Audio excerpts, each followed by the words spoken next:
ప్రకాశం జిల్లా దర్శి నియోజకవర్గంలో కూటమి నేతల కక్ష సాధింపు చర్యలు ఆగడం లేదు. తూర్పు వీరాయపాలెంలో వైఎస్ఆర్సీపీ కార్యకర్త ముప్పరాజు శ్రీనుకు చెందిన షాపులు అన్యాయంగా కూలగొట్టారు. రోడ్డు విస్తరణ పేరుతో పోలీసులు మోహరించి ఎటువంటి నోటీసులు ఇవ్వకుండా కూల్చేశారు. శ్రీను వైఎస్ఆర్సీపీలో కీలకంగా ఉన్నారనే అక్కసుతో అన్యాయంగా వ్యవహరించారు టీడీపీ నేతలు.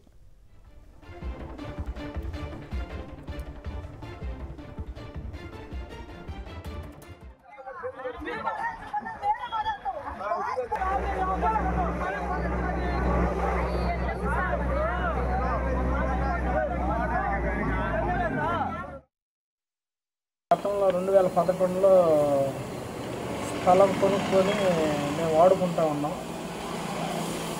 5 సంవత్సరాల కింద ఇల్లు కట్టాము. ఈరోజు మాకు ఎటువంటి నోటీసు కానీ ఎటువంటిది ఇవ్వకుండానే పంచాయతీలో ఆర్ఎంపీలో ఉందని స్థలము కొంతమంది వైసీపీకి సపోర్ట్ చేశారని మన ఊరు టీడీపీ నాయకులు మన ఇన్ఛార్జి గొట్టిపాటి లక్ష్మి గారు కానీ కూటమి ప్రభుత్వం అధికారంలో ఉందని అక్రమంగా నాకు ఎటువంటి నోటీసు ఇవ్వకుండా ఈరోజు పోలీసు వాళ్ళు, ఎంఆర్ఓ గారు, ఆర్ఐ గారు, సెక్రటరీ గారు అందరూ కలిసి ఎటువంటి కాగితపూర్వకంగానే నాకు తెలియచేయకుండానే ఈరోజు అక్రమంగా 11 గంటలకి 11:30 తీసిన పోలీసు వాళ్ళు అందరూ వచ్చి ఉండటానికి కూడా లేకుండా చేశారు ఈ పని.